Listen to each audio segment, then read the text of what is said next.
میں حدیث رسول لایا ہوں، لو مدینے کا پھول لایا ہوں۔ الحمدللہ رب العالمین والصلاة والسلام علی سید المرسلین وعلی آلہ واصحابہ اجمعین، اما بعد فاعوذ باللہ من الشیطان الرجیم، بسم اللہ الرحمن الرحیم۔ پڑھیے الصلاة والسلام علیک یا رسول اللہ وعلی آلک واصحابک یا حبیب اللہ، الصلاة والسلام علیک یا نبی اللہ وعلی آلک واصحابک یا نور اللہ صلی اللہ تعالی علیہ وسلم۔ FGN چینل کے ناظرین، ایک بار پھر آپ کو اپنے پیارے سلسلے درس حدیث میں خوش آمدید کہتے ہیں۔ رب تبارک و تعالی آپ کو خوب خوشیاں عطا فرمائے، خوب برکتیں عطا فرمائے۔ امید ہے آپ اس سلسلے کو محبت کے ساتھ دیکھتے بھی ہوں گے اور دوسروں کو دیکھنے کی ترغیب بھی دیتے ہوں گے۔ آپ جانتے ہیں ہمارے پروگرام کا فارمیٹ یہ ہے کہ ہم حدیث پاک بیان کرتے ہیں، اس کا ترجمہ اور اس کی تفسیر، اس کی تشریح پر کچھ بیان کرتے ہیں۔ آج کا ہمارا جو ٹاپک ہے وہ سحری اور افطار، اس کے متعلق کچھ احادیث آپ کو سنانے کی کوشش کریں گے اور پھر اس سے ملنے والے مدنی پھول پوائنٹس کو آپ تک پہنچائیں گے۔ عن انس رضی اللہ تعالی عنہ قال قال رسول اللہ صلی اللہ علیہ وسلم تسحروا فإن فی السحور برکہ۔ حضرت انس رضی اللہ تعالی عنہ سے مروی ہے، یہ فرماتے ہیں کہ نبی پاک صلی اللہ علیہ وسلم نے ارشاد فرمایا، سحری کرو، بے شک سحری میں برکت ہے۔ اس حدیث پاک کے اندر سحری کو بابرکت بتایا گیا اور سحری کرنے کا حکم دیا گیا، اس لیے کہ سحری میں بہت ساری حکمتیں ہیں۔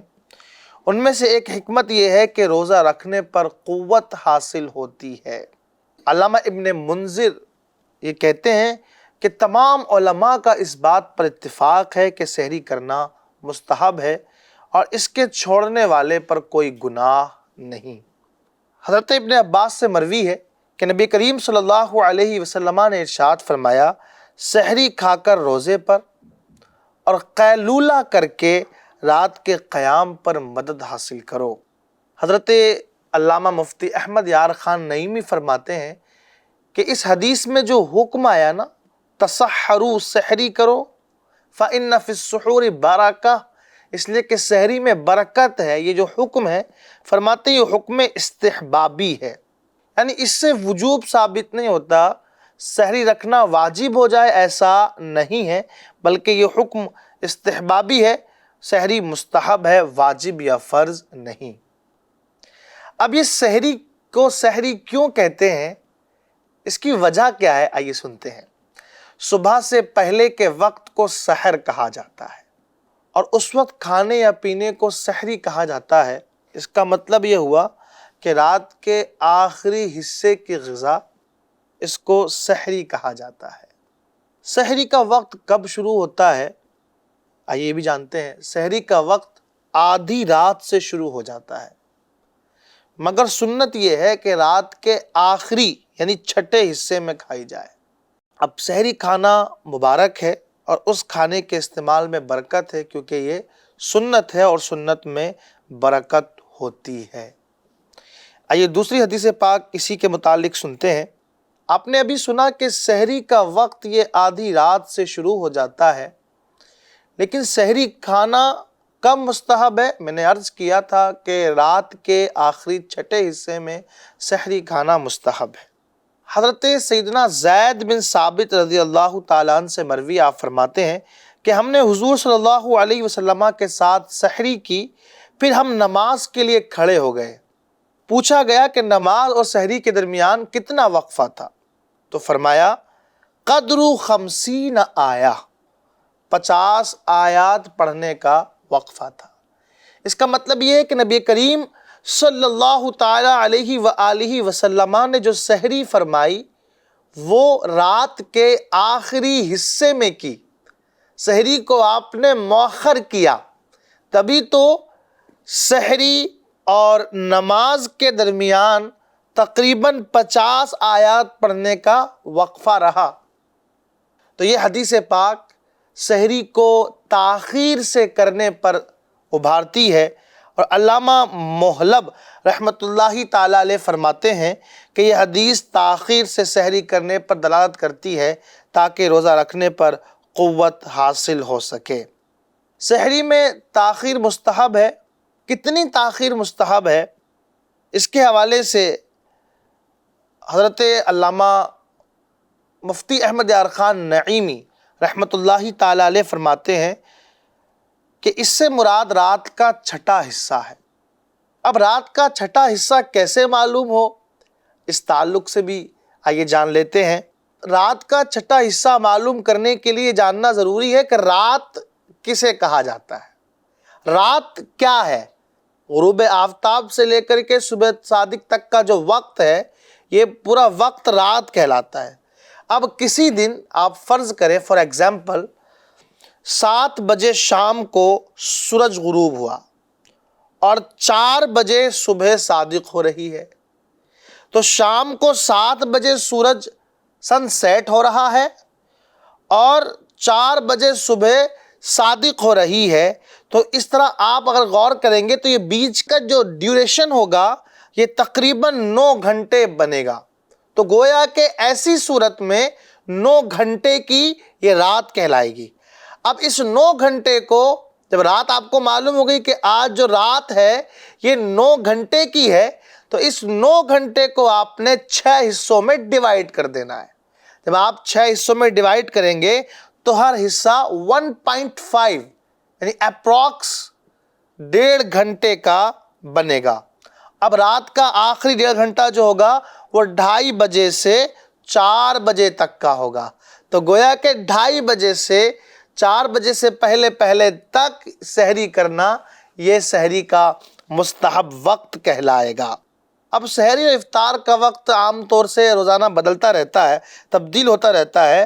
آپ اس طرح جو میں نے طریقہ عرض کیا اس اسکیل پر، اس اندازے پر آپ جب چاہیں رات کا آخری وقت نکال سکتے ہیں۔ آئیے ایک حدیث پاک کو اور سحری کے متعلق اپنے سلسلے میں شامل کرتے ہیں۔ حضرت سیدنا عمرو بن عاص سے مروی ہے کہ رسول اکرم صلی اللہ علیہ وسلم نے ارشاد فرمایا، ہمارے اور اہل کتاب کے درمیان جو روزوں میں فرق ہے وہ سحری کھانا ہے۔ یعنی اس کا مطلب یہ ہوا کہ سحری امت مصطفیٰ صلی اللہ علیہ وسلم کا خاصہ ہے، تبھی تو ہمارے اور اہل کتاب کے روزے میں فرق اور پہچان کرنے والی چیز جو ہے وہ سحری ہے، کیونکہ اہل کتاب یہ سحری نہیں کرتے اور ہم لوگ سحری کو مستحب سمجھتے ہیں اور ہمارے یہاں سحری کو مستحب قرار دیا گیا ہے۔ اب نبی کریم صلی اللہ تعالیٰ علیہ وسلم کے الفاظ پہ آپ غور کریں تو میرے آقا نبی اکرم صلی اللہ تعالیٰ علیہ وآلہ وسلم کے جملے مختصر ہوتے ہیں لیکن اپنے اندر بہت سارے معنی سمیٹے ہوتے ہیں۔ جیسے بھی آپ نے اس حدیث پاک کو سنا، ہمارے اور اہل کتاب کے روزوں میں جو فرق ہے وہ سحری کھانا ہے۔ اب یہاں ایک لفظ آیا اکلۃ السحر، یہ عربی زبان کا لفظ اکلا ہے، یہ 2 اعتبار سے پڑھا جاتا ہے۔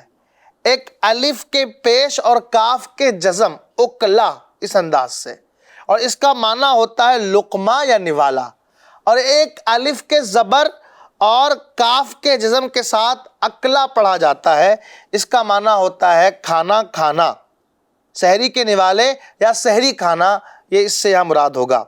رات کو سونے کے بعد اہل کتاب کے یہاں کھانا حرام ہو جاتا ہے۔ اسلام میں بھی پہلے یہ حکم تھا لیکن اب پو پھٹنے تک کھانا پینا حلال کر دیا گیا۔ سحری کھانے میں اللہ کی دعوت قبول کرنا اور اس کی اس نعمت کا شکریہ ہے۔ اب یہاں اکلا فرما کر اس بات کی طرف اشارہ کر دیا گیا کہ سحری تھوڑی کھانا بہتر ہے۔ اتنی زیادہ کھا لینا کہ دوپہر تک کھٹی ڈکاریں آئیں، اتنی زیادہ سحری کھانا یہ بہتر نہیں ہے۔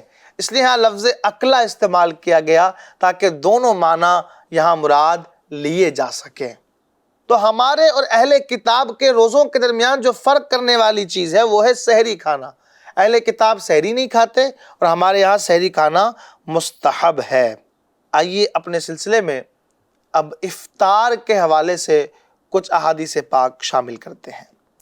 ان سہل بن سعد رضی اللہ تعالی عنہ ان رسول اللہ صلی اللہ علیہ وسلم قال لا یزال الناس بخیر ما عجل الفطرہ۔ حضرت سیدنا سہل بن سعد رضی اللہ تعالیٰ عنہ سے مروی ہے کہ رسول اکرم صلی اللہ علیہ وسلم نے ارشاد فرمایا، لوگ اس وقت تک بھلائی میں رہیں گے جب تک افطار میں جلدی کرتے رہیں گے۔ افطار میں جلدی کرنا یہ بہتر ہے اور سحری میں تاخیر کرنا یہ مستحب ہے۔ اس حدیث پاک کے اندر جلدی افطار کرنے کی فضیلت بیان کی گئی کہ اگر لوگ جلدی افطار کر لیں تو بھلائی میں رہیں گے۔ امام نووی رحمۃ اللہ تعالی علیہ فرماتے ہیں، اس حدیث میں اس بات پر ابھارا گیا ہے کہ جب سورج غروب ہو جائے تو افطار میں جلدی کی جائے۔ اس کا مطلب یہ ہے کہ امت جب تک اس سنت پر عمل پیرا ہوگی وہ ہمیشہ خیر اور بھلائی میں رہے گی، اور جب یہ افطار میں تاخیر کریں گے تو یہ ان میں فساد پیدا ہونے کی علامت ہے۔ صحابہ اکرام بھی افطار میں جلدی کیا کرتے تھے۔ حضرت علامہ ابن بطال اپنی بخاری شریف کی شرح کے اندر ارشاد فرماتے ہیں کہ نبی کریم صلی اللہ علیہ وسلم نے جلدی افطار کرنے کی ترغیب دی ہے تاکہ روزے کے وقت میں رات کی کوئی گھڑی شامل نہ ہو، کیونکہ پھر یہ اللہ کے فرض کردہ وقت پر زیادتی ہوگی۔ اللہ نے تو طلوع صبح صادق سے لے کر غروب آفتاب تک کا روزہ فرض فرمایا، اب اگر ہم رات کو بھی روزے میں شامل کر لیتے ہیں اور افطار میں تاخیر کر دیتے ہیں، غروب آفتاب کے بعد بھی روزہ رہتے ہیں، تو گویا کہ یہ اللہ کے فرض کردہ وقت پر زیادتی ہے۔ اس لیے بہتر یہی ہے اور روزہ دار کے لیے نرمی کا باعث بھی یہی ہے کہ افطار میں جلدی کی جائے۔